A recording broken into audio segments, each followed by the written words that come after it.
Things are not looking very good right now. The United States government seems to be under the control of a cult, a religion that is based on strictly the Old Testament. And that's kind of ironic because the main political force in this cult calls themselves Christian nationalists.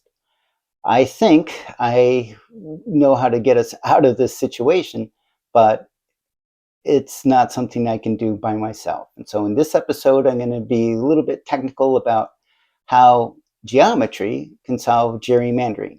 And I believe that's the key to making everything else work. In the beginning there was agony. Under the empires of old, the strong did what they willed, and the weak suffered what they must. But over the centuries, people built a strength of civilization, constitutions to restrain power, international alliances to promote peace, legal systems to peacefully settle disputes, scientific institutions to cure disease, news outlets to advance public understanding, charitable organizations to ease suffering, businesses to build wealth and spread prosperity, and universities to preserve, transmit, and advance the glories of our way of life. These institutions make our lives sweet, loving, and creative, rather than nasty, brutish, and short. Civilization is about learning, compassion, scientific wonder, the pursuit of justice. I view myself as being a citizen against tyranny. I'm Phil Turek, and I approve of this message. This is Martians on Earth, Season 3, Episode 8, Geometry Solves Gerrymandering. There has been a recent poll, October 12th, published in the New York Times. I did not read the article, but I did find the graphic at the beginning of it that I want to share with you. It shows that U.S. voters have lost confidence that we can actually still address the nation's problems. We are so politically polarized that it's irreconcilable differences. At least that's what this graph is saying. I disagree because I've been walking around knocking on doors, allegedly running for Congress, and what I've discovered at every person I've talked with so far, not many, but every person, they're kind of dismayed that Congress is so polarized and paralyzed while the neighborhoods that we live in are not. And I feel gerrymandering is a root cause for our Congress no longer being functional. Okay, so how far back do you want me to go on starting about this? Let me go forward through time then. So in 1812, the original gerrymander was invented. And that means that you draw the congressional districts in just such a way that, yes, every district still has the same total number of voters within it, but the political representation is skewed within each district so that always the dominant political party is the winner in that district. And since it's a winner-take-all system for who represents us in Congress, each political party since 1812 has been redrawing the lines so that within a given area, their party is always the dominant one. And so this business of having swing states is evaporating. And it's now, as of this year, it's going to be gone completely. Now that Texas is redistricted over 5 million voters, and California is likely to redistrict over 6 million voters, there's just nothing left of our old political system. So this started for me in understanding what to do about it with an opinion article published in the New York Times. The title is Geometry Solves Gerrymandering. And I suggest you read this article because it's written at a level that we, lay people should be able to understand decently well.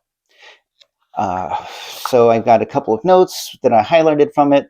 It's pointing out that gerrymandering has long been a problem, that this particular researcher working with a graduate student has developed a mathematical model to make a simple determination on a map how to draw a congressional district. And it's let's see, it's an objective yardstick, he says. Now, the term that he uses is called a relative proximity index. And I know that's a mouthful because most of us haven't done any math for a long time, but okay, relative nearness of the people who live within a district to each other. So mathematically, you can say, okay, here's the state, and it looks all jagged in its actual outline, except for maybe, Utah or something. And within it, there's a certain total population. And that population has to be divvied up into X number of congressional districts. Ideally, each of those congressional districts would have the same population and, preferably the same ratio of constituents as overall for that region, avoiding gerrymandering as far as politics goes.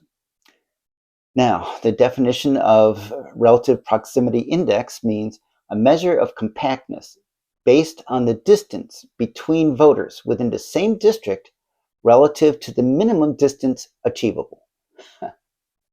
Okay, you don't have to grasp that too much, but it's an article in the New York Times, and the guy wrote it for us to try to understand that, okay, what this means is you draw the map such that it minimizes how far any one person in that district is from anyone else in that district.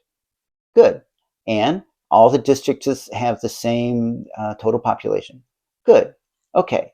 So you then adjust it just to account for very logical things that, the county line perhaps, the city boundary perhaps, but you treat all voters equally and don't get so carried away that you're going to say, oh, I'm going to have my political party dominate. So this still has to be done by a nonpartisan group using fairly straightforward mathematics, right? Okay, so the actual paper that he refers to in a New York Times article is measuring the compactness of political districting plans. It's 51 pages on a PDF. It was published in 2009, and it is mathematically too technical for us to care about. On my PowerPoint slides, I put an example of one page, part of a page that is the proof to one of the lemmas of one of the okay, so you don't care, but if you've studied math enough, then you can recognize that these are summations, and it's a series of steps that just show that the left side is equal to the right side when you get down to the bottom, and life is good. Okay, so that is just part of it. The main point of the paper is that here's a simple to use mathematical tool for drawing congressional maps to start off with. And then here's some reasonable guidelines on how to ever so slightly adjust the map for local considerations. Okay, so what else do I want to say about the paper? Yeah, I'll tell you a little bit more about the paper, but again, you really should go by the article in the New York Times if you want to understand this better. So, in 2019, the Supreme Court ruled that it's not the business of the Justice Department to straighten out the political practice of gerrymandering. Gerrymandering is a political process that says, I'm going to redraw my map such that my political party has the advantage. Even though we might be a minority overall, we're still going to have our outsized share of representation in Congress. Okay, so that's what gerrymandering does. And the Supreme Court ruled, hey, that's not our job. That really should be up to Congress to write the laws that ban gerrymandering. Several attempts have been made over the years, usually by the minority party in power at the time, to ban gerrymandering. And every time, the majority party says, no, we love gerrymandering. It's to our advantage. So, no, we were going to shoot down that attempt. So, that's it for my, highlighted notes from the New York Times article.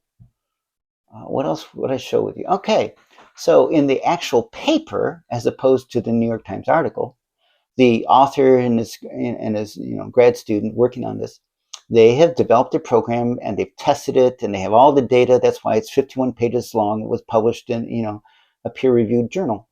And as an example, the original gerrymander was just north of Boston in the state of Massachusetts in 1812. And I'm putting up now a map of what the districts look like in Massachusetts several years ago. So this paper was actually published a little while back, and they're not showing perhaps, from the most recent redistricting. But if you kind of zoom in, the purple district labeled number 8 is the original gerrymandered district now, that those particular townships. And what I'm going to do is now change the slide. So take a look. Here's what it looked like before, or before, meaning it's been gerrymandered. And now I'm going to switch to what it looks like after they've made their beta testing, testing their software to see this is what it would look like if you followed this math formula.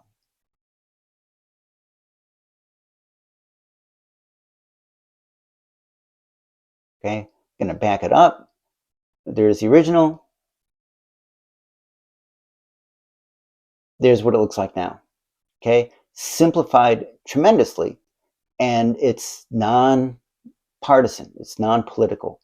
Okay, so for me, this is a way out of our current situation of giving up hope on the United States government as being a three-branch government. It's not right now. So what happened? The last time that a bill was introduced in Congress to try to ban gerrymandering nationwide, of course, it was shot down in the Senate by a filibuster. The bill was Senate Bill 5335 in the 117th Congress, so that makes it December of 2022. It's only 35 pages long. Now compare that to the big beautiful bill, which is 1,000 pages long, and you'll see, it's just 35 pages long. And it's double spaced, wide margins, decent sized font. So it's not really much word count on it for something that's 35 pages long. And I feel this is what we need. To begin, you could think of it as an extreme makeover of our government. You can think of it as, we're trying to do some refresh of our political system in preparation of our 250th anniversary. Or you can think of this as let's stop the zombie apocalypse, because every time you gerrymander, you lose your political representation, but you still have to pay your taxes. And so that's what I refer to as being a political zombie. Okay.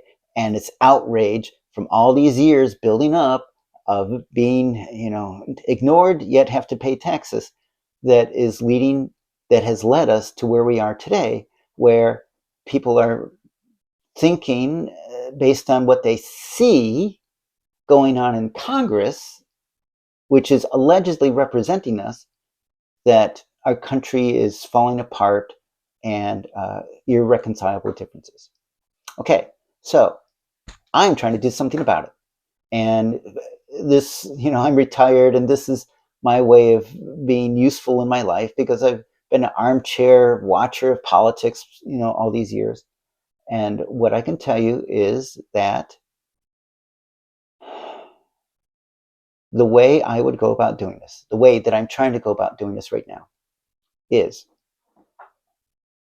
prove to Congress that we, the people, are not actually politically polarized and paralyzed the way that they act like we are within Congress. And gerrymandering is a big part of that. So what would happen if we actually got rid of gerrymandering, if we banned it? Here's what would happen. It would begin by not having extremists represent a given district. Right now, each political party does their own primary.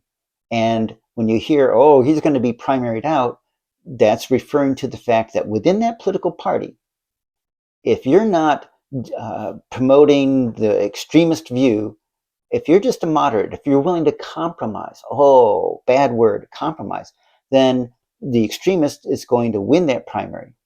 And that's true for both political parties. So, oh, they're, so we got to be to counterbalance it. And what that leads to is no matter which one is elected to Congress, they're an extremist. They are uncompromising. They are polarized with, the other party. And they go in there, and that's how they, make their money now, not by actually running Congress, but doing what's called political theater, just entertaining the masses. They're getting paid right now, even though Congress is shut down.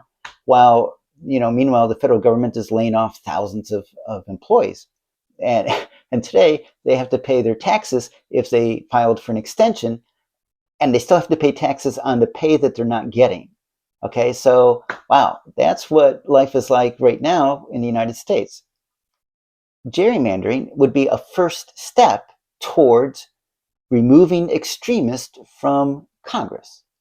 Okay, it's not the only step that's needed, but it's a great first step. So what am I trying to do to prove that we're not really so polarized? My approach is I go to congress.gov. I see that my representative is a Democrat. I'm a Republican. I learned from my years in space activism that a minimum of 3 people is all it takes to change legislation. Now, I'm applying that rule on my own little project here that says, okay, all I need are 3 people. I'm one. I need 2 of the 3 people to have the same political party affiliation as my representative. So I've spent the past more than a month trying to find 2 Democrats who have the time and inclination to actually do this little exercise with me. And it's not great time consumer. The issue is none of us really want to bother dealing with running the country. We just want to go about doing our business. We want to take care of our parents who are suffering from cancer. We want to go on camping trips. We want to do, it's a long list of things. And then some people would like to do this, but they're barely surviving. Met a woman who's living out of her car. And from her point of view, her world has shrunk so much, she can't get involved with anything other than just basic survival right now.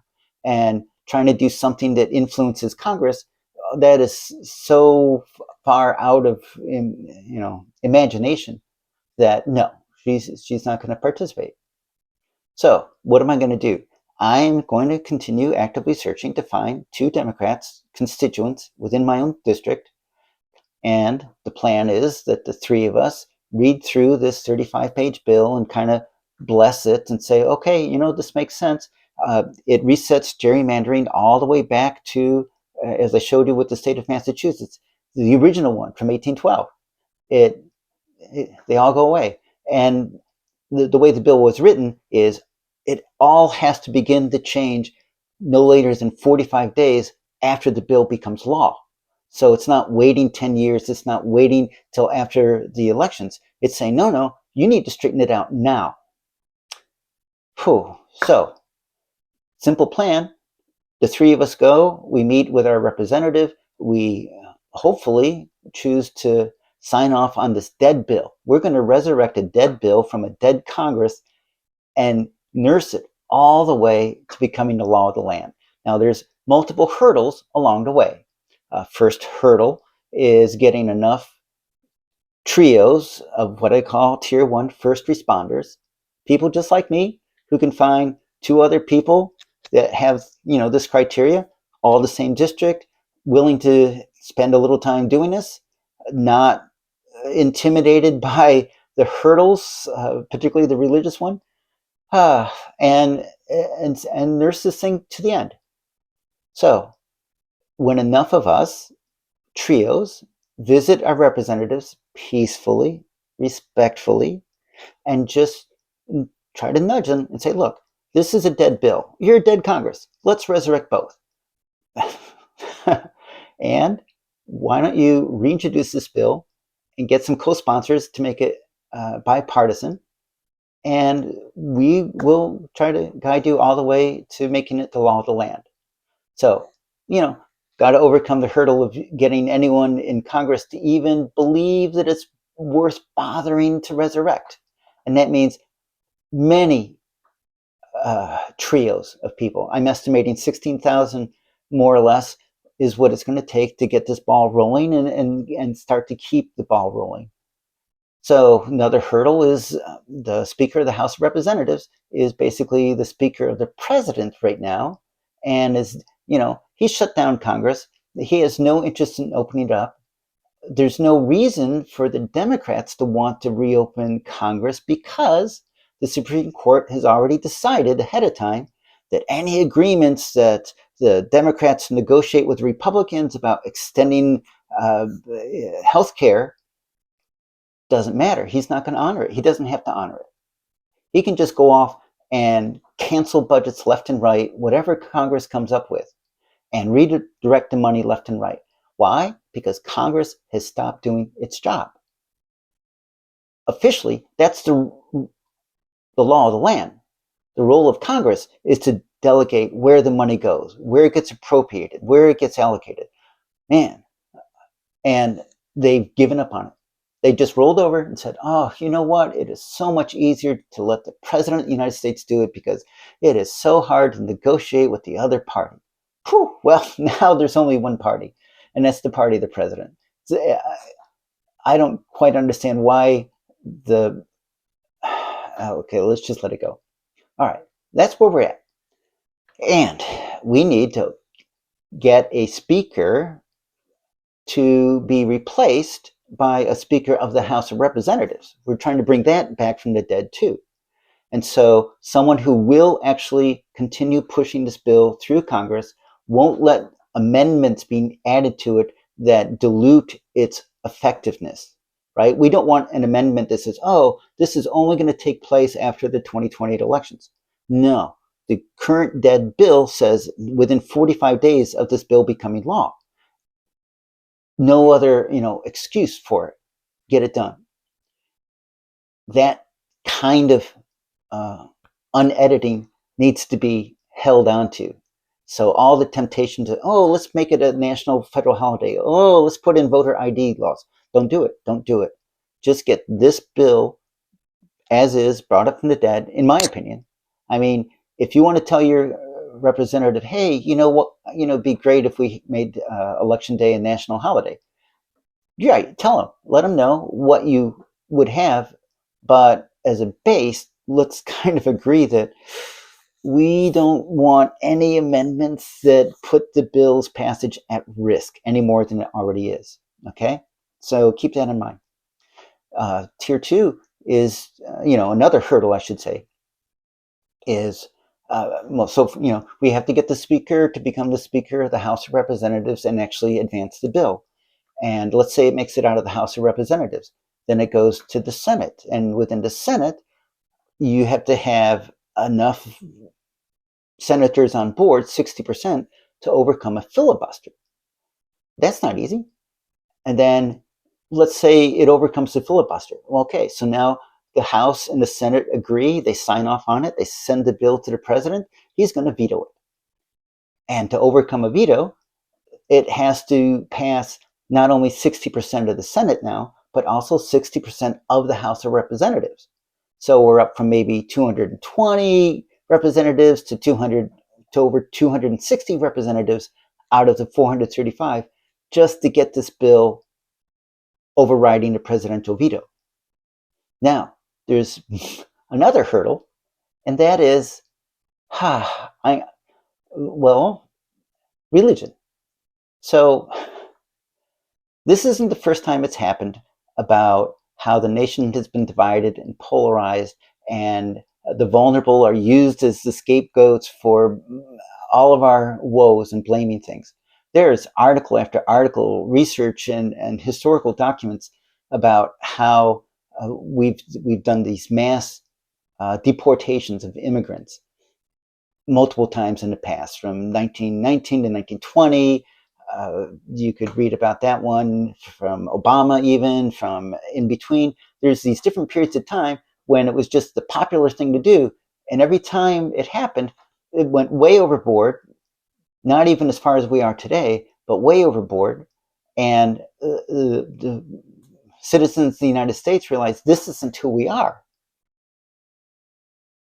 And it's not just that it isn't who we are, it's economically, it makes great sense.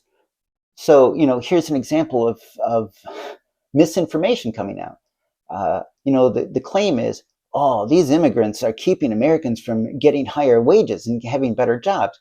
Well, that might have been true during the Great Depression, but today we have a shortage of engineers and scientists and teachers and healthcare professionals.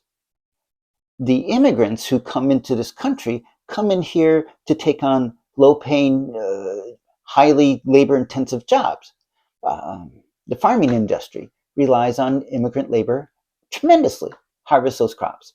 And the healthcare industry relies on immigrant labor tremendously to care for the elderly in assisted nursing facilities and senior citizen homes. By those immigrants coming in and doing those jobs, it frees up the native labor force, if you want to call it that, to go get the education, go get the higher paying jobs that go with the more technical fields. And it's not just me making this up. I'm not going to cite the references, but there are plenty of them out there if you bother digging them up. So there's the real problem. The real problem isn't the gerrymandering. The real problem is we, the people, just don't really want to have our hand on the wheel. We just want, like a self-driving car. We want Congress to run itself, but it's becoming apparent Congress doesn't run itself. Congress has stopped itself from running. There's an inherent trait of governments as a function of time. They tend to allocate more spending than income. And so the deficit grows and grows over the years. Now, some nations like China currently have a huge trade surplus. So their government is not in the red, it's way in the black. It's something like $15 trillion. It's much farther than that in the debt right now in the United States. So Congress is not self-governing. It's we, the people, who have to choose to become actively involved. And that's why my little trio is the part that makes this whole thing plausible and works. Your little trio of first responders goes in there, visits your congressman's office, whether they're there or not, just let them know, hey, we're bipartisan. What you're doing in Congress isn't reality. It's just political theater. So here's reality. We're bipartisan. We want gerrymandering banned nationwide. End of discussion. Okay, but be very respectful about it. But let everyone know that that's what you are doing. Send a little video clip to David Muir of ABC News. He won't do the first one, but by the time we get a significant number, whatever that is, that'll become a little, end of the half-hour newscast, little hi David sort of thing. Also, send a little record of discussion to the headquarters of the Democratic Party and the Republican National Party. And if you want the Libertarian Party or, whatever additional parties you want to let them know, say, look, we three visited this representative in this state and advocated for resurrecting this dead bill from this dead Congress and bringing them both back to life. Okay? Let the world know. Eventually, they're going to start tracking and monitoring and displaying so that we can see how much progress we are making as citizens in getting Congress back to life. Okay? Now, I mentioned about the religious part. So, those political zombies I talked about, the ones who have been gerrymandered so much that they have no faith in the U.S. government anymore, And in their face, what have they created? Well, a populist is now in power. Someone who just doesn't do rational arguments, but makes up stuff all the time just to soothe, what do they call it? Information sedatives. It's misinformation. It's saying, oh man, the reason I lost the election wasn't because I really screwed up how to manage the COVID pandemic for the first few months. No, it was a secret plot by my political enemies. And now we're going to, fix all that. So for those of us who don't buy into that, everything going on right now is terrible. And yet the wording is always, oh, we're finally making it right. Okay, we're ending this DEI stuff and this woke stuff. Well, okay, you're not really looking at what the true meanings are of some of that stuff. And I recently did a little Instagram blurb where I extrapolated where are we going and what's going to happen in the future. And in my most recent Instagram thing, I said, okay, so we're going to end up canceling Christmas in the United States. And I know you don't believe me, but consider this: that the cult, the religion that has been created that supports our current president, is based strictly on the Old Testament. And the Old Testament says, God, listen to the word of God no matter what he tells you to do. And, if you create your own God in the form of a human, then you listen to that authority and you do whatever they tell you to do and you believe whatever they tell you to believe. So it's an Old Testament religion. Well, Jesus Christ is New Testament, all about how you should love your neighbor and, feed the hungry and clothe the naked and all of that stuff. But from a populist view, he would, the leader of, our president, I'm imagining, if you were to ask him about this, he would say, well, that Jesus Cristo fellow, he's a foreigner. And, he's full of that obsolete woke ideology, that leftist socialist stuff that's been debunked hundreds of years ago. And, I'm the president of the United States and I always put America first. So I'm issuing an executive order that says we are only going to have the birthdays of Americans on our national calendar. Okay. And by the way, he'll probably say, and the Bureau of Printing and Engraving is coming up with this deluxe gold leaf edition calendar that lists all the birthdays of the Republican presidents of the United States. And you can get it by, sending us all your tax money. But okay, so if only American birthdays are celebrated on the official national calendar, there goes Christmas. And as far as Easter goes, our presidents could, if you, buy into the first part, then the second part is to say, well, that whole business about a resurrection taking place for that woke, ideal, socialist foreigner, Jesus, no, that was all just a hoax. And so there you have it. And now the interesting thing is his base call themselves Christian nationalists. But that's totally ironic because they are strictly Old Testament religion in what they actually do.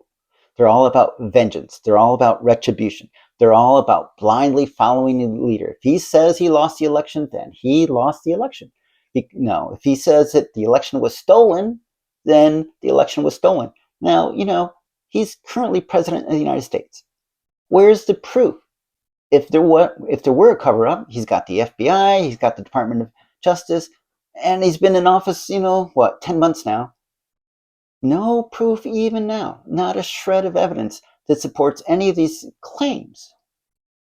He's really good at making claims all the time. And occasionally he stumbles into a win, like the release of the hostages by Hamas. But even when he was in the Middle East this week. He just made up misinformation about how you step from the border of one country to another, when in reality they don't touch each other. There's the Red Sea in between the two of them. But no one's going to correct him on that. No one's going to correct him when he says, "Oh, I've opened this big valve, and the water from Northern California can now put out the fires in Southern California." No one's correcting him on the fact that he just dumped 1 billion gallons of farm irrigation water out into the ocean. No one's correcting him way back when. The last time Congress tried to correct our president was just after he was inaugurated the first time, and the president said, "Oh, my inauguration crowd was bigger than Obama's." Well, the photos show that's not true. But don't ask the Christian nationalists that. They can't look at a photo and figure that out. Don't ask the Christian nationalists why it is that the election was stolen from. There's just no answer. It's just he made it up. And everyone really liked that because, why? Because it's so much easier to just live in the in the Old Testament religion, and so much harder to live in the New Testament religion of Jesus Christ, where if someone, hits you on the cheek in the name of believing in Jesus, then you're supposed to turn the other cheek. You think our president will ever advocate for that? No, never. So why do you call yourselves a Christian nationalist if you're part of that cult? You're actually Old Testament nationalist, not Christian nationalist. Christian means little Christ. It means you're following Christ and trying to use him as a role model. Whereas he's an inconvenient obstacle. I certainly feel that, everything that our president is dismantling within the federal government is related to New Testament philosophies. Oh, feed the hungry, USAID, educate the uneducated, school lunches, Medicare, caring for the old. No, those are New Testament ideas.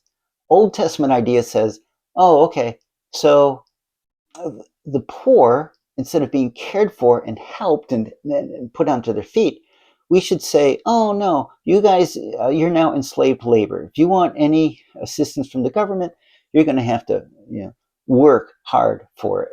Even though the reason you're in your situation is because you weren't able to work hard for it in the first place. See, it's a catch-22. Oh my goodness. So what else do I want to say?